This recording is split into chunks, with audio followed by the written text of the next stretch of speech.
This is Forged in Wood. It's my series where I make historical-ish weapons out of leftover wood from other projects. And you know, the holidays are right around the corner, and I have a little nephew. He's gonna be 8 this year, and almost every Christmas I make him a wooden weapon. A lot of them have been on this channel. And this year I talked to his mom, my sister-in-law, and I said, hey, what does the boy want for Christmas this year? And she said, oh yeah, he wants one of those things, you know, it's like a ball with spikes and a chain on the end of a stick. And I said, a morning star? And she said, yes, a morning star. I forgot what it was, or a mace, you know, one of those things. And I was like, oh, okay, I can make that, but you know, we're talking about a handle with a chain and a spiked ball on the end. And you know, I could make the chain out of wood, but that would be fragile, so it's probably gonna be metal. Like, parts of this are gonna be like metal for him to play with. And she said, yeah, I understand, but look, it's not a video game, so I'm good with it. And I was like, okay.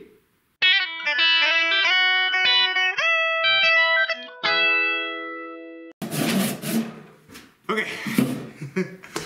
I think the first thing I need to do is make the haft for this, because that's going to sort of determine the proportions and let me know how big everything else needs to be. This is a piece of hard maple. I'm choosing that because obviously it's hard and it's going to be durable, but also it's going to turn really nicely on the lathe. Maple is diffuse porous, so it's not chippy.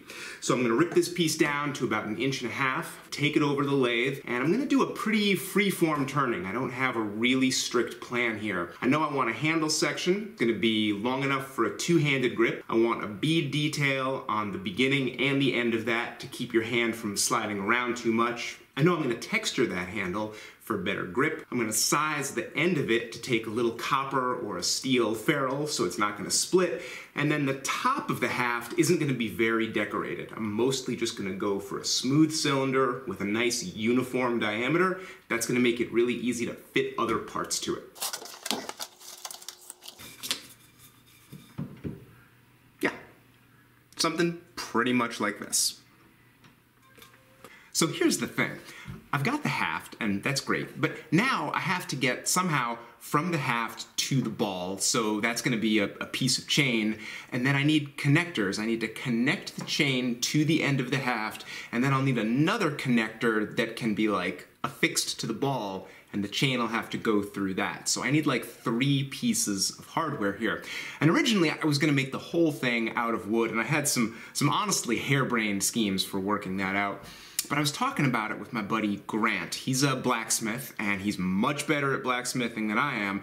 And I told him about the project, and he was like, why don't we just forge those parts? And I thought, yes, that makes so much more sense. And he says, look, chain isn't very difficult. We'll get together, I'll show you how to do the first link, and then you can do the rest of it. And I was like, absolutely, let's do that. So here's Grant. We've got some 1/4-inch round stock, and he's just making it into this nice U shape. Then he's over at the side of the anvil, and he's making these flat tabs. Blacksmiths call this a scarf joint, and it's really similar to a woodworking scarf joint. It's just 2 diagonal surfaces that overlap, and then they get joined together. Now he's moved over to the horn of the anvil, and he's got those 2 tabs, and he's slowly bringing them together so they can overlap each other. And now comes the really interesting part. He's going to forge weld them. So he's got that scarf joint fluxed, and he's heating the steel until it almost burns. It's like a bright yellow heat. Then he pulls it out and gives it a tap, and you see that burst of sparks, and that's the forge weld joining together. And then he finishes up all that and shows it to me, and he says, okay, there's a chain link, now you do it. And I was like, great. And so I made my little U shape, and I formed the 2 pieces of the scarf joint, and I bent them around the horn, and I fluxed them, and I stuck them in the forge, and I got it really yellow hot, you know, and I pulled it out, and I hit it, and the sparks flew everywhere. I was very proud of myself, because I really hadn't done a lot of forge welding before. And then we dunked it and cooled it off, and I looked at my piece of chain, and it just came right apart. Just nothing. I hadn't welded anything. It was like I stuck it together with a glue stick. So Grant was like, hey, good try, buddy. That was good. Why don't you let me finish up? So he ended up making the whole chain. He did a really good job. So I've got these 3 links of hand-forged chain here. The problem I have is I've still got to get from the haft to the chain and from the chain to the ball. We were gonna forge those parts, but I live in Ohio and the COVID virus is just, it's really bad here right now. It's really bad. And Grant and I sort of decided it would be a bad idea for us to be breathing heavily in a small space for the time being. So I'm kind of on my own for this. I've got to make the rest of the parts down here somehow. Here we go. Contact!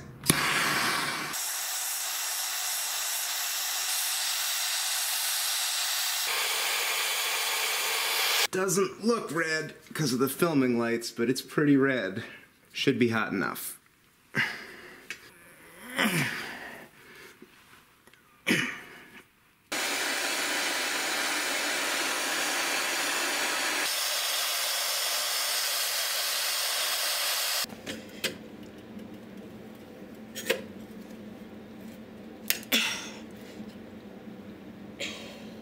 Okay, well, not quite what I had in mind.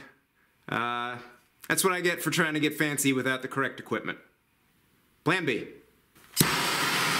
I call this one the basic. There we go. I should also call it tighten the vise a little more, but that did her.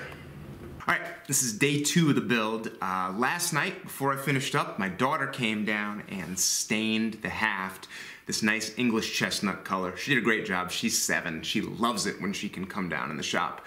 So this piece is mostly done. Now the problem is I gotta get my U-shaped bracket and my chain attached to the end of this thing somehow. It fits on there just fine. That part's okay, but getting the attachment and making it strong and making it look good has been puzzling me.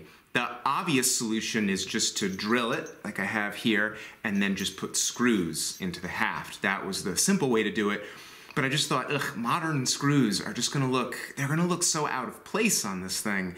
And I'm not sure they'll be strong enough. It'd be way better to go all the way through it with some sort of hardware. And then it occurred to me that I know how to make rivets. So these are just little pieces of mild steel, just steel rod out of the junk drawer, and I've just ground a little chamfer on each side.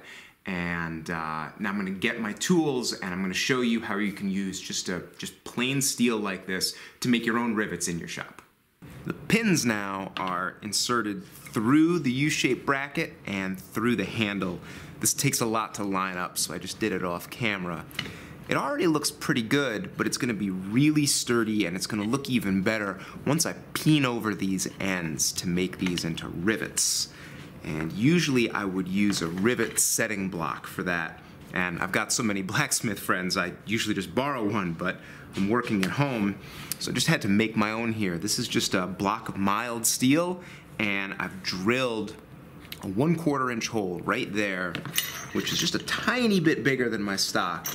My stock is gonna drop into that hole, and now I'm gonna start really gently peening that over with my hammer.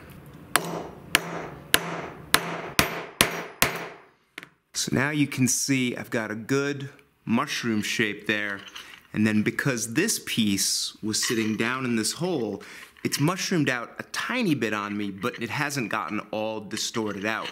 So I'm gonna be able to work that too. Now this piece here that I've been pounding on, this is nicely spread and it's totally locked in place. Now what I'm gonna do is start forming it into something a little bit more rounded, a little bit more pleasing to look at. Good. Let's see, we're making good progress here. That's starting to look like a nice rivet. And now I'm gonna take the peen end of my hammer and I'm gonna keep working those edges over to make it more rounded and dome-shaped and to give it a little bit of nice texturing.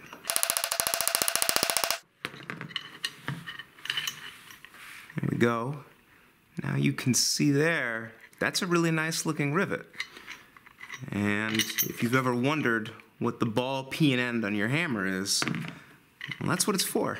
It's for doing this. A lot of times blacksmiths do this hot, but you can also do it cold. You just need a couple of pieces of equipment. Now, I need to peen the other end. It's mushroomed on me a tiny bit, but that's okay. But I can't just put this section here, I can't put this flat on my block because it'll flatten out this nice dome shape and it'll erase all that nice texturing I did.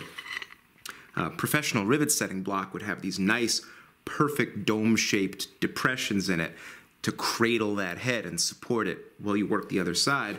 I don't have that. I just took my biggest drill bit, it's got a nice big radius on the end, and I just pecked a little depression right here. I did two. This one's too deep, doesn't support the rivet well enough, but this one here is perfect. So now I'm going to put the side I haven't worked on in this depression, except it's not, I can't reach it. It's too far in my block. So I got to go drill another one of these real quick. I'll be right back. Okay, second on the drill press, and I've got another little depression here closer to the edge, and that's going to let me cradle this nicely peened rivet right there. That's going to hold that, and then I'm going to do the same thing to this top part right here.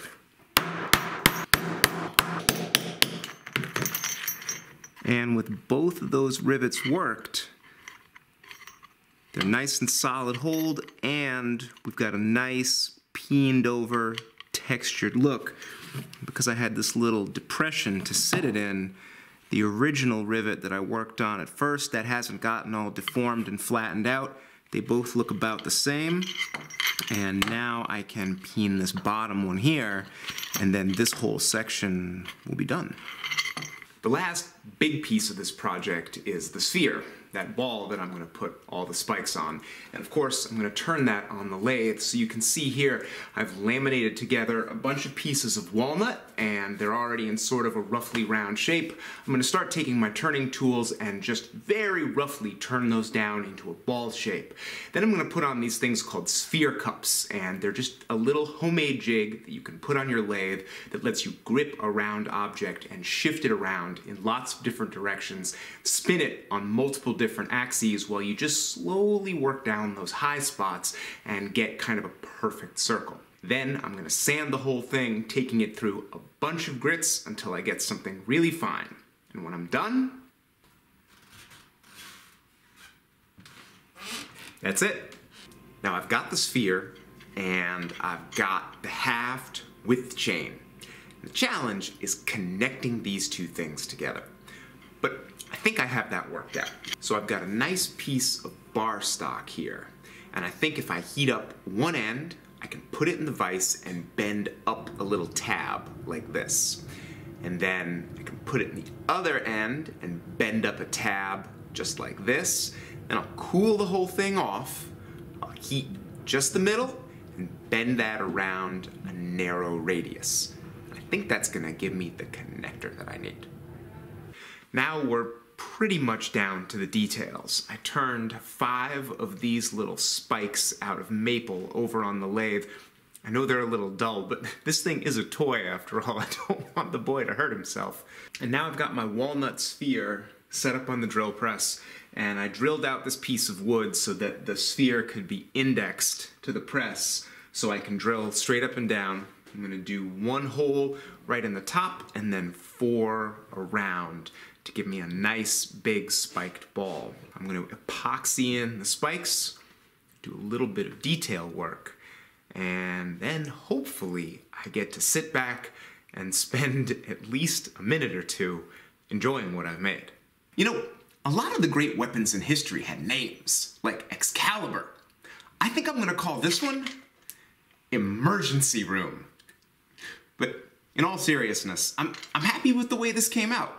It would have been great to have like a regular forge, an anvil, and all the tools I'm used to working with for metalwork, but I was still able to get it done just in my normal shop with basic tools. That's a nice feeling too. I hope my nephew really enjoys this. I hope he has a lot of safe fun with it. Merry Christmas, buddy. And you know, you might want to get yourself a Christmas present. So I'm putting all the plans on my website on sale for the entire month of December. Everything is 50% off, including bundles. You don't need a discount code or anything else. Just go on over to rexkruger.com/store and get as many plans as you want for 50% off, only for the month of December. And of course, My patrons get plans for 100% off because they get all of my plans for free, every day, all year long. And they get early access to my videos and an amazing discussion forum and a bunch of other really great rewards. So if you'd like to be one of them, go on over to patreon.com/RexKruger and check out all the stuff I do for the people who make this content possible. And for everybody who's watching, I hope you're having a great holiday season so far. Hope you're staying safe. Thanks for watching.